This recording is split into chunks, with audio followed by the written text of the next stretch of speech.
بے شمار فضائل ہیں۔ قرآن کی برکت سے آخرت میں بہتری ہوگی اور دنیا میں بھی قرآن مجید شفاعت کرنے والا ہے۔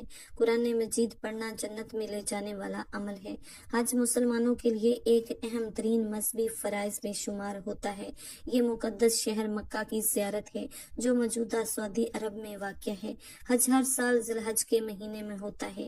خاص طور پر مہینے کی 8 تاریخ سے 12 تاریخ تک اسلامی تاریخ اور روایات میں گہری ہے۔ اس کی ابتدا حضرت ابراہیم علیہ السلام جو عیسائی روایت میں حضرت ابراہیم علیہ السلام اور اس کے خاندان سے ہوتی ہے۔ مسلمان اس پر یقین رکھتے ہیں۔ حضرت ابراہیم علیہ السلام کی اہلیہ حضرت ہاجرہ اور ان کے بیٹے حضرت اسماعیل علیہ السلام کے ساتھ مل کر اس میں مرکزی کردار ادا کیا جو حضرت ابراہیم علیہ السلام کی زندگی اور خدا سے عقیدت کے پہلو کی علامت ہے جو ان رسومات میں شامل ہیں۔ حجاج سفید لباس پہنتے ہیں اور مخصوص سرگرمیوں سے پرہیز کرتے ہیں۔ طواف کعبہ کا 7 بار طواف کریں۔ صحیح صفا اور مروہ کی پہاڑیوں کے درمیان چلنا، عرفات میں نماز پڑھنا، 90 دن اور مزدلفہ شیطان کو سنسار کرنا اور رات کا قیام، عید الاضحیٰ کی یاد میں قربانی کرنا، حج یا عمرے کے لیے جانا، یہ ایک روحانی سفر بھی ہے جس کا مقصد روح کو پاک کرنا، استغفار کرنا اور اسلام سے وابستگی کی تجدید کرنا۔ مسلمانوں کے لیے ایک منفرد موقع ہے کہ وہ دنیا کے کونے کونے سے خاص سماجی، معاشی یا نسلی پس منظر سے تعلق رکھتے ہوں اور ایمان اور عبادت میں متحد ہوں۔ اسلام میں مسلمانوں پر حج فرض ہے۔ یہ ان میں سے ایک ہے۔ اسلام کے 5 ستون ایک بنیادی مذہبی فریضے کی نمائندگی کرنا، تاہم یہ ذمہ داری مخصوص شرائط کے تحت لاگو ہوتی ہے، بشمول مالی اور جسمانی صلاحیت، پختگی اور سفر کی آزادی، جبکہ ہر مسلمان پر فرض نہیں۔ آج ہر سال زندگی بھر میں کم از کم ایک بار ان لوگوں کے لیے واجب ہے جو ان معیارات پر پورا اترتے ہیں۔ مکہ سے ایک مقدس شہر کی یہ زیارت گہری روحانی اہمیت رکھتی ہے جو اتحاد، عقیدت اور روح کی تزکیہ پر زور دیتی ہے۔ یہ ایک مسلمان کے عقیدے کا ایک مرکزی پہلو ہے اور اسلام سے اس کی وابستگی کا ایک طاقتور مظاہرہ ہے۔ آج اسلام میں اسلامی کیلنڈر کے دوران خاص طور پر 9 تاریخ کو فرض ہو گیا۔ اسلامی مہینہ ذی الحجہ اسلامی تاریخ میں یہ اہم الوداعی حج کے نام سے جانا جاتا ہے اور یہ پیغمبر اسلام کی آخری زیارت کے دوران ہوا تھا۔ اس سفر کے دوران رسول اللہ صلی اللہ علیہ وآلہ وسلم نے الوداعی خطبہ دیا، اسلامی تعلیمات کے بہت سے پہلو کو واضح فرمایا اور مختلف سماجی اور اخلاقی اصولوں کی اہمیت پر زور دیا۔ اس خطبے کے دوران ہی آپ صلی اللہ علیہ وآلہ وسلم نے اسلام کے پیغام کی تکمیل کا اعلان فرمایا اور یہ پیغام بھی دیا کہ مطلوبہ شرائط پر پورا اترنے والے مسلمان پر حج فرض ہو گیا۔ الوداع موقع پر پیغمبر اسلام کے اعلان نے حج کی فرضیت کو مضبوط کر دیا۔ یہ واقعہ اسلام کی تاریخ کا ایک لمحہ ہے اور مسلمانوں کی طرف سے سالانہ حج کے دوران اپنا ایمان اور پیغمبر رسول صلی اللہ علیہ وآلہ وسلم کی تعلیمات سے وابستگی کی یاد دہانی کے طور پر منایا جاتا ہے۔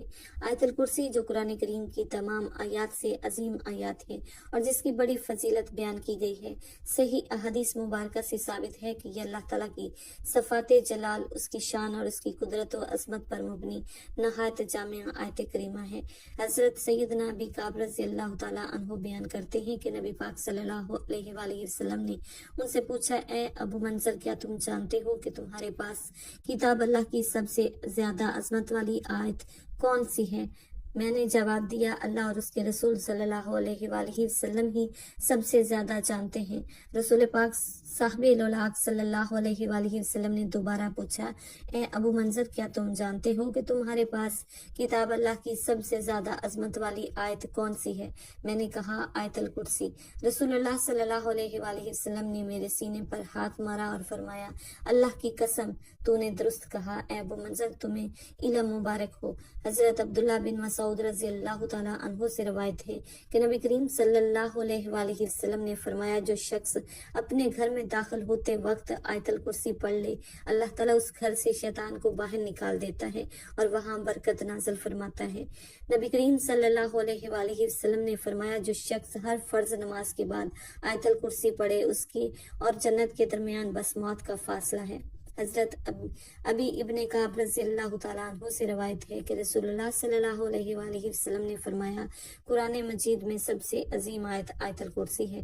فرمایا گیا 11 بار آیت الکرسی کے بعد ایک بار سورہ یاسین پڑھنے سے اللہ صاحب کا گناہوں کو معاف فرماتا ہے اور اس کے دل کو اپنی رحمت سے منور کر دیتا ہے اور اسے بوقت انتقال نزا کی تکلیف سے نجات ہوگی، قبر اس کے لیے منور اور کشادہ ہوگی، پلسرات پر اس کے قدم ڈگمگائیں گے نہیں اور جنت کے داخلے کے لیے ان کے آگے صرف موت ہے، یعنی مرنے کے بعد سیدھا جنت میں داخل ہوگا، کیونکہ آیت الکرسی کے 170 حروف ہیں۔ اگر ان حروف کی تعداد کے مطابق روزانہ اللہ پاک سے مانگے اس سے سب کچھ ملے گا، مرتبے اور عزت میں بے حد اضافہ ہوگا، رزق میں بہت زیادہ کشادگی آئے گی، پہاڑ جتنا قرض ہو اللہ تعالیٰ اس آیت کریمہ پڑھنے سے قرض کی ادائیگی کے اسباب پیدا فرما دیتا ہے اور جنات شیاطین سے محفوظ رہے گا، گھر میں سکون آئے گا، بندشیں دور ہوں گی، دل کو سکون ملے گا، عمر بھر عیش و آرام کی زندگی بسر کرے گا، کوئی بھی شخص اپنے قول و فعل سے کسی قسم کی تکلیف اور اذى نہیں پہنچا سکے گا، لوگوں کی نظروں میں معزز و مکرم بلکہ اشرف بن جائے گا۔ اس کے علاوہ بھی اس کے اتنے فوائد ہیں کہ شمار کرنے سے باہر ہیں۔ حدیث مسلم میں ہے، حضرت سیدنا ابو ہریرہ رضی اللہ تعالیٰ عنہ بیان کرتے ہیں کہ رسول اللہ صلی اللہ علیہ وآلہ وسلم نے مجھے رمضان کے زکوٰۃ صدقہ فطر کی حفاظت کے لیے مقرر فرمایا۔ ایک رات کو ایک آنے والا آیا اور اس نے اپنے کپڑے میں کھانے والی چیزیں ڈالنا شروع کر دی۔ میں نے اسے پکڑ لیا اور کہا کہ میں تجھے رسول اللہ صلی اللہ علیہ وآلہ وسلم کی خدمت اقدس میں پیش کروں گا۔ اس نے کہا کہ مجھے چھوڑ دو، میں محتاج، یالدار اور سخت حاجت مند ہوں۔ میں نے اسے چھوڑ دیا۔ صبح ہوئی تو رسول اللہ صلی اللہ علیہ وآلہ وسلم نے فرمایا، اے ابو ہریرہ، اپنے رات کے قیدی کا حال تو سناؤ۔ میں نے عرض کیا، اے اللہ کے رسول صلی اللہ علیہ وآلہ وسلم، جب اس نے کہا کہ وہ سخت حاجت مند اور عیالدار ہے تو میں نے رحم کرتے ہوئے اسے چھوڑ دیا۔ آپ صلی اللہ علیہ وآلہ وسلم نے فرمایا، اس نے تم سے جھوٹ بولا اور پھر آئے گا۔ اب مجھے یقین ہو گیا کہ وہ دوبارہ آئے گا، کیونکہ رسول اللہ صلی اللہ علیہ وآلہ وسلم نے یہ خبر دی تھی کہ وہ دوبارہ آئے گا، سو میں چکنا ہو گیا۔ چنانچہ وہ آیا اور اس نے اپنے کپڑے میں خوراک ڈالنا شروع کر دی۔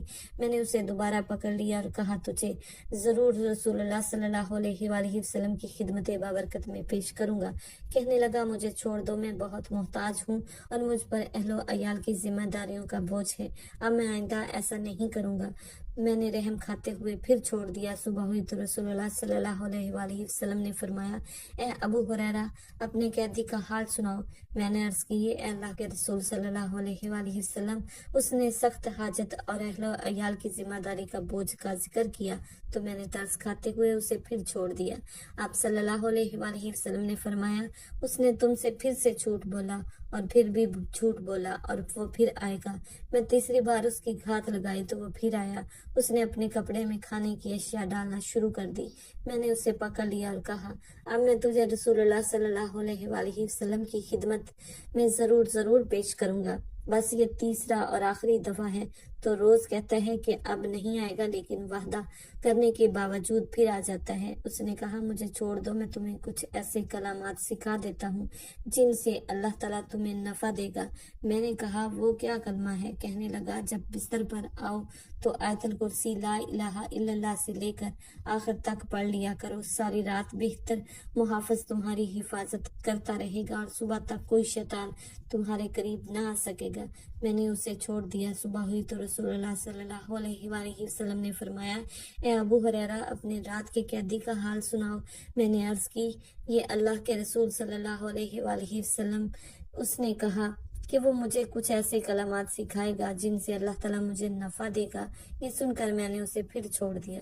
نبی پاک صاحب الولاق صلی اللہ علیہ وآلہ وسلم نے فرمایا، وہ کلمات کیا ہیں؟ میں نے عرض کی، اس نے مجھے کہا کہ جب بستر پر جاؤ تو اول سے آخر تک مکمل آیت الکرسی پڑھ لیا کرو، تو ساری رات اللہ تعالیٰ کی طرف سے ایک محافظ تمہاری حفاظت کرے گا اور صبح تک کوئی شیطان تمہارے قریب نہ آ سکے گا۔